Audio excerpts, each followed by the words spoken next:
사랑하는 주님의 제자들 여러분, 오늘 평상절기 14번째 주일을 맞아 예수 그리스도 안에 있는 충만한 은혜와 축복이 여러분 모두에게 함께 하시기를 기도합니다.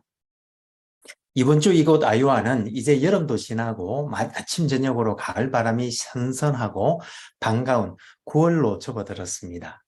여러분들이 계신 일리노이와 미시간과 뉴욕과 또 세계 도처에서 이 예배에 함께 하시는 모든 분들이 계시는 그곳은 어떤 계절의 변화를 체감하고 있으신지 모르겠습니다만 모쪼록 환절기에 하나님의 은혜 안에서 모두 건강하고 하시기를 기도합니다. 그럼 오늘 평상절기 14번째 주일 아침에 하나님의 영광의 예비에 초대받고 함께 하신 여러분 모두를 환영하며 전능하신 하나님 우리 아버지, 우리의 구주가 되시는 예수님, 또 우리의 성화주가 되시는 성령님을 예배하는 자리로 함께 나갔으면 좋겠습니다. 이 사람 모세는 온유함이 지면의 모든 사람보다 더하더라. 하늘과 땅들아 기뻐하라. 주께서 성령을 통하여 그의 공의와 사랑으로 온 땅을 영원히 통치하시는도다. 온 땅의 인생들아 하나님 아버지를 찬송할지로다. 우리가 그를 힘입어 살며 기도하며 존재하기 때문임이니라. 같이 기도하심으로 주님 은혜의 보좌 앞으로 나가시겠습니다. 거룩하신 하나님 아버지, 오늘 평상절기 14번째 주일을 맞아 이제 여름을 지나 가을이 다가오는 계절에 우리의 건강과 믿음을 지켜주셔서 오늘도 이 자리에 나와 하나님을 경배하게 하시니 감사와 찬송을 올려드립니다.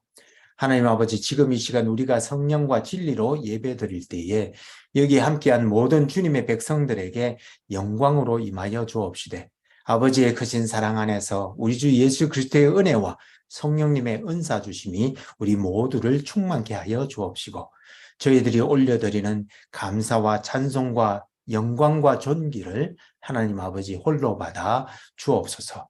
영광의 주님, 우리 주님 예수님 이름으로 기도합니다. 아멘. 오늘 하나님께서는 출애굽기 1장에서 4장 말씀을 통해서 우리들에게 말씀하십니다. 오늘 본문이 긴 관계로 제가 출애굽기 3장 1절에서 10절 말씀만 읽어드리도록 하겠습니다. 제가 읽어드릴 때에 여러분들의 마음에 하나님께서 친히 말씀해 주실 줄 믿습니다. 먼저 본문을 읽기 전에 오늘 본문의 컨텍스트를 잠시 알아보면 좋겠습니다. 이제 요셉이 형들을 용서한 후 이스라엘의 12 아들들이 비옥한 애굽에서 번성하기 시작하였는데 그 시대의 사람들이 다 죽고 새로운 왕이 일어나자 이스라엘 민족들을 핍박하기 시작하였고 국고성 비돈과 라암셋을 건설하게 하여 그들은 노예로 살아가게 되었는데 이렇게 많은 세월이 지났을 때 모세가 태어나 갈대 상자에 담겨 나일강에 던져지는 아픔도 겪었지만 바로의 딸의 아들이 되어 애굽 왕궁에서 성장하였고 이제 40세가 되어 동족의 고통을 위하여 도울 수 있는 일을 시작하려 하였지만 애굽 사람이 히브리 사람을 치는 것을 보고는 혈기를 이기지 못하고 그를 쳐 죽여 모래에 숨겼고 뒤에 이 일이 들통나 미디안 광야로 피신하여 그곳에서 결혼하여 아들들을 낳아 살던 중 80세가 된 어느 날 하나님의 산 호렙에서 양떼를 치던 모세 앞에 하나님께서 드디어 나타나셔서 그를 부르시는데 제가 3장 1절 말씀부터 읽어드리도록 하겠습니다. 이것은 하나님의 말씀입니다. 모세가 그의 장인 미디안 제사장 이드로의 양떼를 치더니 그 떼를 광야 서쪽으로 인도하여 하나님의 산 호렙에 이름에 여호와의 사자가 떨기나무 가운데로부터 나오는 불꽃 안에서 그에게 나타나시니라. 그가 보니 떨기나무에 불이 붙었으나 그 떨기나무가 사라지지 아니하는지라. 이에 모세가 이르되 내가 돌이켜 가서 그 이 큰 광경을 보리라. 떨기나무가 어찌하여 타지 아니하고 하니 그때에 여호와께서 그가 보려고 돌이켜 오는 것을 보신지라. 하나님이 떨기나무 가운데서 그를 불러 이르시되 모세야 모세야 하시매 그가 이르시되 내가 여기 있나이다. 하나님이 이르시되 이리로 가까이 오지 말라. 너가 선 곳은 거룩한 땅이니 너의 발에서 신을 벗어라. 또 이르시되 나는 내 조상의 하나님이니 아브라함의 하나님 이삭의 하나님 야곱의 하나님이니라. 모세가 하나님 배웠기를 두려워하여 얼굴을 가리매 여호와께서 이르시되 내가 애굽에 있는 내 백성의 고통을 분명히 보고 그들이 그들의 감독자로 말미암아 부르짖음을 듣고 그 근심을 알고 내가 내려가서 그들을 애굽인의 손에서 건져내고 그들을 그 땅에서 인도하여 아름답고 광대한 땅, 젖과 꿀이 흐르는 땅, 곧 가나안 족속, 헷 족속, 아모리 족속, 브리스 족속, 히비 족속, 여부스 족속의 지방에 데려가려 하노라. 이제 가라. 이스라엘 자손의 부르짖음이 내게 달하고 애굽 사람이 그들을 괴롭히는 학대도 내가 보았으니 이제 내가 너를 바로에게 보내어 너에게 내 백성 이스라엘 자손을 애굽에서 인도하여 내게 하리라. 이것은 하나님의 말씀입니다. 다 같이 감사합니다, 하나님. 그럼 잠시 기도하시겠습니다. 오 주님, 지금 이 시간 하나님의 말씀을 듣기를 원합니다. 하늘의 지혜와 진리의 말씀을 들을 때에 성령의 조명하심으로 우리의 마음을 여시고 말씀을 깨닫게 하여 주옵시되 주님의 생명의 말씀에 순종하는 은혜를 더하여 주옵소서. 성령을 보내주신 우리 주님 예수님 이름으로 기도합니다. 아멘. 오늘 평상절기 14번째 주일을 맞아 여기에 함께 하신 모든 분들에게 우리 아버지 하나님의 크신 사랑과 우리 주 예수 그리스도의 은혜와 성령님의 은사가 충만하시기를 기도합니다. 오늘은 베스트셀러인 Emotional Intelligence, 즉 감성지능의 작가로 유명한 데니엘 골만이 리처드 보이에치스와 애니 맥키와 함께 쓴 리더십 관련 또 다른 베스트셀러 감성의 리더십에 나오는 이야기를 잠시 해드릴까 합니다.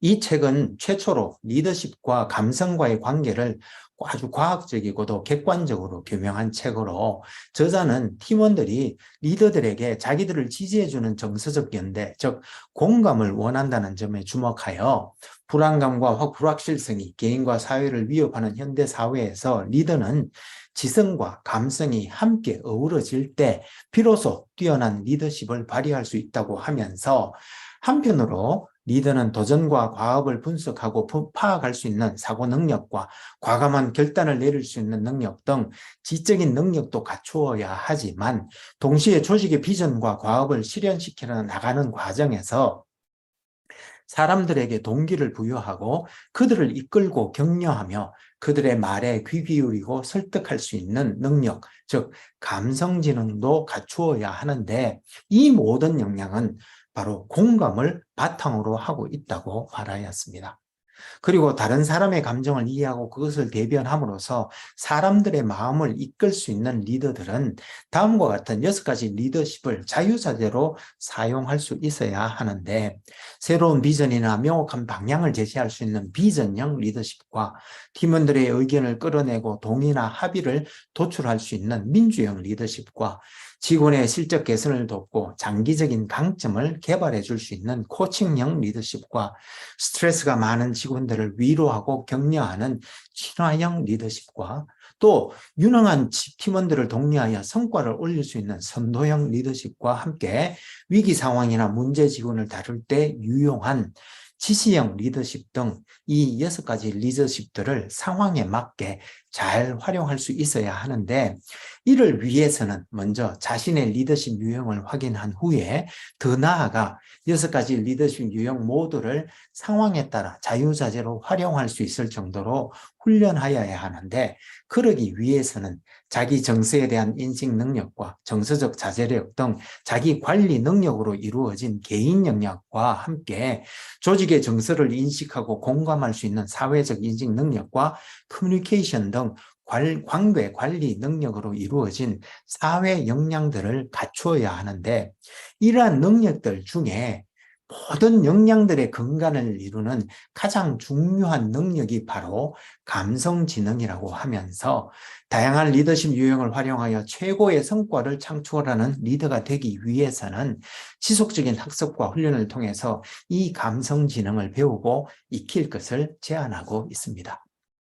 그런데 여러분, 오늘 본문에서도 보면 이스라엘 민족의 역사상 가장 위대한 지도자로 존경받는 모세가 430년 동안 애굽에서 노예 생활을 하던 250만 명의 이스라엘 백성들을 애굽에서 가나안 땅으로 인도하기 위해 리더로 성장해 나간 이야기가 나오는데 같이 살펴보시면서 함께 은혜 나눌 수 있기를 소망합니다. 먼저 오늘 본문의 시대적 상황을 잠시 살펴보기를 원합니다.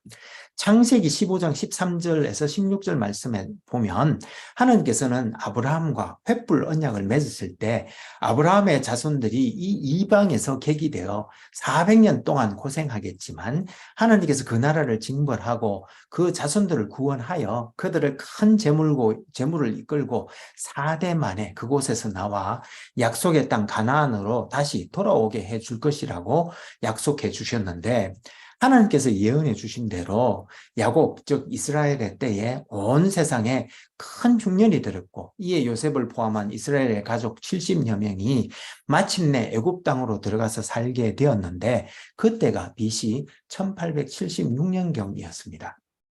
그리고 시간이 흘러 요셉과 그 시대 사람들이 다 죽고 이집트도 중왕조 시대를 마감하고 정치적으로 불안한 상황에서 이스라엘 북부의 셈족이 애굽을 점령하여 학소스 왕조를 세웠다가 BC 1555년경 애굽의 아흐모세가 제18왕조를 세움으로 이집트의 신왕조가 출범하는 등 혼란한 시절을 보냈고 이러한 과정에서 애굽에 살고 있던 이스라엘 민족은 한편으로는 크게 번성한 반면 다른 한편으로는 애굽인들에게 미움을 받아 국고성 비돔과 람셋을 건설하는 노역에 동원되어 노예처럼 생활하였고 심지어 바로는 아들을 낳으면 나일강에 던져 죽이라고 명하기까지 하였습니다. 이러한 상황에서 BC 약 1526년경 즉 애굽에 들어간 지 350년이 지난 때에 모세가 레위 지파의 자손이었던 아므람과 요게벳 사이에서 태어나서 나일강에 던져져 죽을 운명이었지만 어머니 요게벳의 기지로 생후 3개월 동안 숨겨 지내다가 바로의 딸이 목욕하러 나오는 시간에 맞춰 갈대상자에 담겨져 나일강에 버려졌고 마침 목욕하러 나온 바로의 딸에게 발견되어 바로의 딸의 아들이 되었고 어머니 요게벳이 유모가 되어 모세를 키우게 되었는데 이에 모세는 한편으로 바로의 딸의 아들로서 애굽에 교육을 받을 수 있었을 뿐만 아니라 또 어머니로부터 자기가 이스라엘 민족인 것과 또 민족의 역사를 배우면서 자랄 수 있었는데 이제 모세가 장성하여 40세 즉 이스라엘 민족이 애굽에 들어온 지 마침내 390년이 되자 이제 10년만 더 있으면 하나님께서 약속해 주신 대로 자기 민족이 해방될 것을 기대하며 서서히 자기 자신을 동족들 앞에 드러내기 시작하였는데 어느 날 자기 형제들에게 나가서 그들이 고되게 노동하는 것을 보고 있었는데 마침 그때 어떤 애굽 사람이 한 히브리 사람 곧 자기 동족을 치는 것을 보고는 격분하여 좌우를 살펴 아무도 없는 것을 확인하고는 그 사람을 쳐 죽여 모래 속에 감추어 버렸습니다. 그리고 그 이튿날도 다시 나갔는데 이번에는 두 히브리 사람들이 서로 싸우는 것을 보게 되었고 자기 생각에 잘못한 사람에게 너가 어찌하여 동포를 치느냐고 나무랐는데 그가 누가 너를 우리를 다스리는 자와 재판관으로 삼았느냐고 따져 물었고 이에 모세가 대답을 하지 못하자 그 사람이 너가 애굽 사람을 죽인 것처럼 나도 죽이려 하느냐고 대드는 것이었습니다.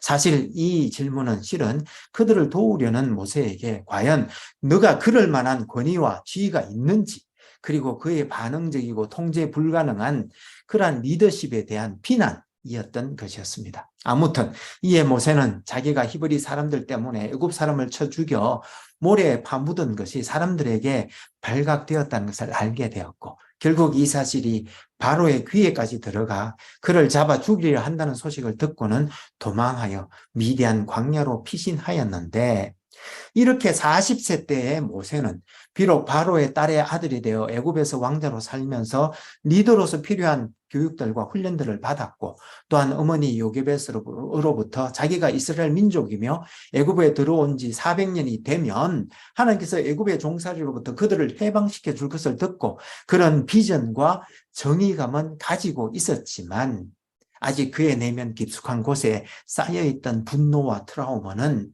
적절하게 치유되지 않아 자기 절제와 제어가 불가능한 상태였는데, 아직 그러한 내적 치유가 일어나기도 전에, 그리고 하나님께서 그를 부르시기도 전에 섣불리 행동함으로 이런 결과를 자초하게 되었던 것이었습니다. 그런데 죄송합니다.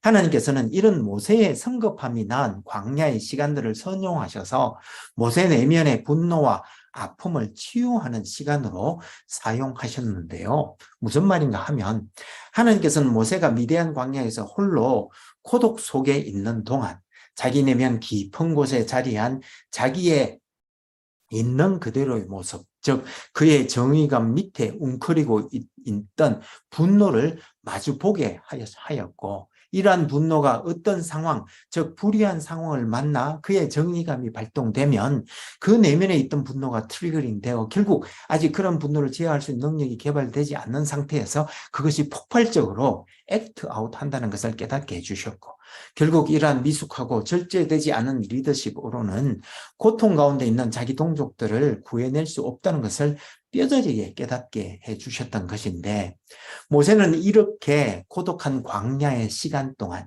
자기의 있는 그들의 부족함과 연약함을 깨닫고 또 하나님의 치유를 경험하는 과정을 통하여 결국 다른 사람들의 부족함과 연약함에 대해서도 더 편안해지게 되어 그들을 뜯어고치려 하지 않게 되었던 것인데, 그 결과 어느 날 모세가 미디안의 우물가에 앉았을 때 양치기 소년들이 양들에게 물을 먹이려 하자 다른 목자들이 방해하는 것을 보고는 그의 본성 깊은 곳에 있는 강한 정의감이 다시 발동하여 그들을 도와주게 되는데, 그러나 이제는 그 정의감이 내면의 분노를 촉발하여 폭력으로 표출되지 않고 절제하는 가운데 소녀들을 보호하면서 양들에게 물을 주는 일을 할 수 있었는데, 이것이 그가 광야의 고독 속에서 치유받고 또 성장할 한 결과였던 것이었습니다.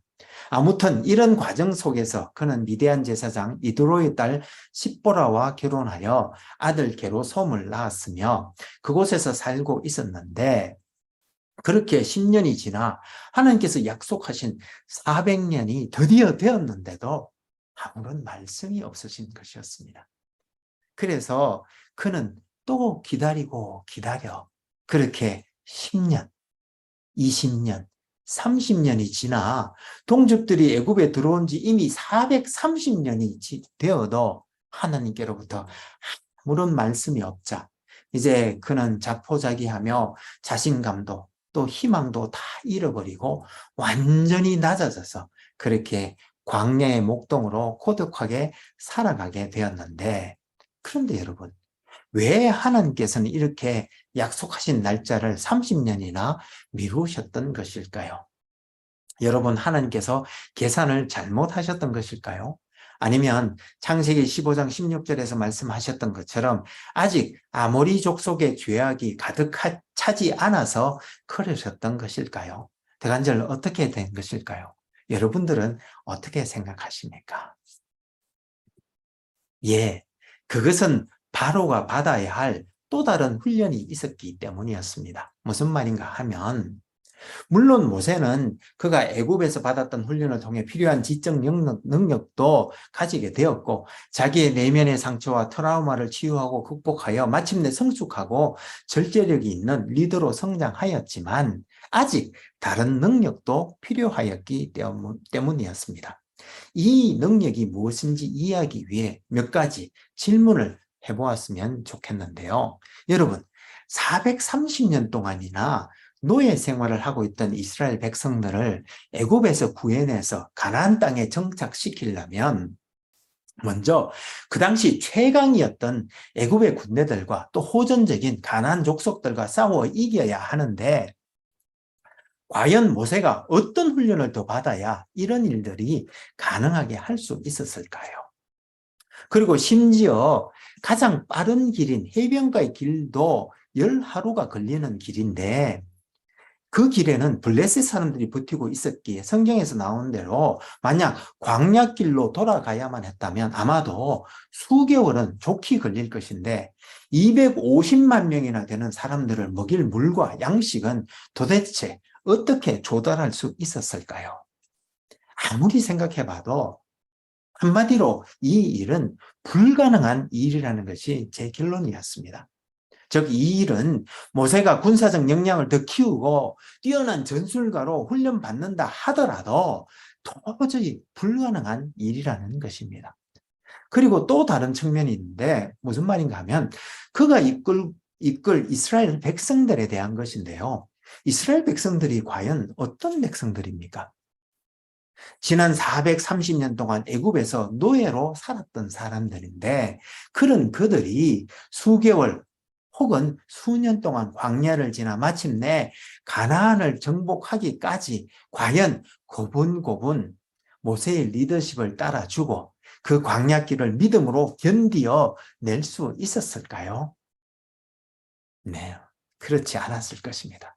성경에서 보듯 그들은 마실 물이 없어도 먹을 양식이 없어도 또 입을 옷이 없어도 광야길에 힘들고 지쳐도 그리고 혹 지나는 길에 강한 족속들이 있다는 말만 들어도 또 가나안을 정복하는 과정에서 어려움만 생겨도 득달같이 달려들어 모세를 핍박하고 원망할 것이 뻔한데 그럴 때를 대비해 과연 모세는 준비되고 훈련되어 있었을까요? 네, 그렇지 않았던 것 같습니다. 그래서 모세는 철저하게 하나님을 신뢰하고 의지하며 순종하는 온유의 리더십, 그리고 불평하고 원망하는 사람들을 끝까지 참고 인내할 줄 아는 그러한 온유한 리더십을 훈련받을 필요가 있었고, 바로 광야 생활 40년이 그런 훈련의 시간이었던 것이었습니다. 그래서 루스 할리 발턴이라는 분은 그녀의 책 Strengthening the Soul of Your Leadership에서 리더들은 반드시 고독 속에서 부족하고 연약한 자기의 참모습을 발견하고 또 하나님 안에서 치유를 경험하는 과정을 통해서 결국 다른 사람들의 부족함과 연약함에 대해서도 더 편안해지게 되어 그들을 뜯어 고치려 하지 않게 되어야 할 뿐만 아니라 또한 이렇게 자신의 상처를 보고 그것이 무엇인지 알아보는 과정에서 다른 사람들의 아픔과 상처도 인지하고 공감하는 능력이 개발된다고 말하였던 것인데 이런 훈련의 결과가 바로 출애굽기 3장과 4장에 잘 설명되어 있는 것입니다. 무슨 말인가 하면 하나님께서 하나님의 산 호렙에서 마침내 떨기 나무 가운데 불꽃으로 나타나셔서 모세를 부르신 후에 이스라엘 백성들을 애굽에서 구하겠다고 하시며 그에게 이제 가서 백성들을 인도하여 내라고 하시자 이에 모세가 내가 누구에게 바로에게 가며 이스라엘 자손을 애굽에서 인도하여 내릴까라고 되물었고 심지어 자기는 말이 어눌하여 이 일을 도저히 감당할 수 없으니 다른 사람을 보내시기를 간청하였던 것인데 이는 하나님께 대한 불순종이라기보다는 이제 모세가 철저하게 낮아져서 자기 자신으로부터는 아무것도 의지할 것이 없는 참 온유한 사람이 되었다는 표정이었던 것인데 이것을 보신 하나님께서는 이제 하나님께서 함께 해주시겠다고도 말씀해 주시고 또 하나님은 아브라함과 이삭과 야곱과 함께 하셨던 스스로 있는 하나님이시라고 하시며 400년 전 아브라함에게 하신 언약대로 이스라엘 백성들을 출애굽시키되 큰 재물을 가지고 나오게 해주시겠다고도 하시고 또 장로들이 모세를 따르게 해주시고 애굽의 바로와 그의 군대들에게 기적을 회장하셔서 그들이 마침내 이스라엘 백성들을 보내주도록 해줄 것이라고도 하시면서 또 모세에게 지팡이가 뱀으로 변하는 능력, 그의 손에 나병이 생겼다가 없어지는 능력, 그리고 그가 나일 강물을 퍼 땅에 부으면 피로 변하는 기적을 행하는 능력도 주신 후에 마지막으로 모세의 어눌한 입술에는 하느님의 말씀을 붙여주시고 그것도 모자라 형 아론을 그의 대변자로 세워주시겠다고까지 하시며 모세를 설득하셔서 마침내 모세가 애굽으로 가서 그들을 인도하도록 하셨던 것이었습니다. 여기서 우리는 40년 전 애굽에서 동족들을 위해 비전과 정의감으로 무장한 후 의기양양하게 이스라엘 민족 앞에 나타났던 모세가 40년 광야 학교를 통해 마침내 엄청나게 변화되어 이제 모세는 민수기 12장 3절에서 이 사람 모세는 온유함이 지면의 모든 사람보다 더하더라고 말씀하셨던 것처럼 진짜 낮아지고 온유한 사람이 되었는데, 그 이유는 첫 번째로 하나님께서 필요로 하시는 출애굽의 리더십은 출애굽기 14장 14절에서 모세가 여호와께서 우리를 위하여 사오시리니 우리는 가만히 있어야 할지니라고 고백했던 것처럼 철저하게 하나님만을 의지하고 따르고 순종하는 온유한 리더십이었기 때문이며, 또한 두 번째로 그러한 온유한 리더만이 이스라엘 백성들이 광야길에서 물이 없다고 불평할 때도, 음식이 없다고 불평할 때도, 또 고기가 없다고 불평할 때도, 또 가나안 입성전, 가나안 족속들이 너무 장대하게 보인다고 하며 불평할 때도, 또 심지어 하나님께 죄를 지어 광야에서 40년 동안 헤매면서 9세대 즉 옛사람이 죽어야 하는 벌을 받아 40년 동안 광야길을 헤매며 불평 불만할 때조차도 끝까지 이스라엘 백성들을 품고 광야길에서 그들 옆에 함께 있어 줄 수 있기 때문이었고, 그러한 온유한 리더십이 바로 하나님께서 모세에게 바라셨던 리더십이었기 때문이었습니다. 사랑하는 여러분, 세상에는 많은 리더들이 있고 또 다양한 리더십이 필요합니다. 어떤 때는 비전형, 민주형, 코칭형, 또 어떤 때는 친환경, 그리고 선도형과 지식인이 필요할 때도 있습니다. 그러나 오늘날과 같이 불확실하고 불안함이 가중되는 되어 우리를 안팎으로 옥죄고 있는 시대에 특별히 수고하고 무거운 짐진 자들과 같은 모든 이들에게는 오늘 모세가 보여준 비전을 제시하고 리딩하고 동행하고 공감하고 인내하며 함께하는 온유한 리더십이 무엇보다도 필요할 것입니다. 그래서 주님께서는 마태복음 5장 산상수훈에서 온유한 자는 복이 있나니 그들이 땅을 기업으로 받을 것이라고 말씀하시며, 그를 따르는 모든 그의 제자들에게 자기 멍에를 지고 주님의 겸손과 온유를 배우라고 말씀하셨던 줄로 믿습니다. 사랑하는 여러분, 옛말에 사람은 고쳐설 수 없다라고 말했습니다. 그 의미는 사람이 바뀌지 않는다는 뜻이 아니라 사람이 바뀌도록 강요하고 밀어붙여서는 안 된다는 말입니다. 그와 마찬가지로 완전한 순종의 종이심에도 불구하고 온유하고 겸손하셔서 우리를 강요하거나 억지로 우리를 밀어붙이지 않으시고, 우리가 고독 속에서 스스로 변화를 결단하고 또 훈련과 연습을 통해 성장하는 그 긴 시간 동안 우리가 있는 그 자리에서 끝까지 우리와 함께 하시는 주님을 생각하며 우리도 그런 온유한 리더들이 다 될 수 있으면 좋겠습니다. 그러면 함께 기도하시겠습니다. 신실하신 하나님 아버지, 오늘 우리는 모세가 40년 광야 그 고독의 학교에서 주님의 온유를 배우고 250만이나 되는 이스라엘 백성들을 이끌고 40년 동안이나 광야를 헤매며 그들과 함께 한 모세의 온유한 리더십을 보면서 우리 주님께서도 우리와 함께 하시되 우리를 강요하거나 억지로 우리를 밀어붙이지 않으시고 우리가 고독 속에서 스스로 변화를 결단하고 또 훈련과 연습을 통해 성장하는 그 긴 시간 동안 우리가 있는 그 자리에서 끝까지 함께 동행해 주신 감사와 찬송을 올려드립니다.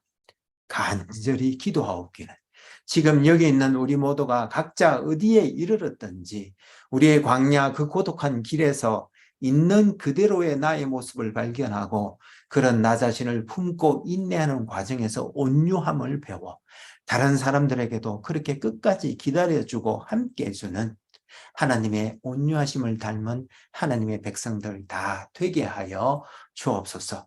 겸손과 온유의 왕 되신 우리 주님 예수님 이름으로 기도합니다. 아멘. 이제는 주님께서 주시는 멍에를 치고 주님의 겸손과 온유함을 배워 온유한 리더로 성장하여 주님의 백성들과 함께 이 세상에서 온유하신 주님의 성품을 드러내어 하나님께 영광 돌려드리기로 다짐하는 하나님의 거룩한 백성들 위에 우리 주 예수 그리스도의 놀라운 은혜와 하나님 우리 아버지의 크신 사랑과 우리 안에 내주하시며 우리에게 은사와 능력 주시는 성령님의 은혜 주심과 교통 교제케 하심이 이제부터 영원히 함께 하옵시기를 간절히 축원하옵나이다. 아멘.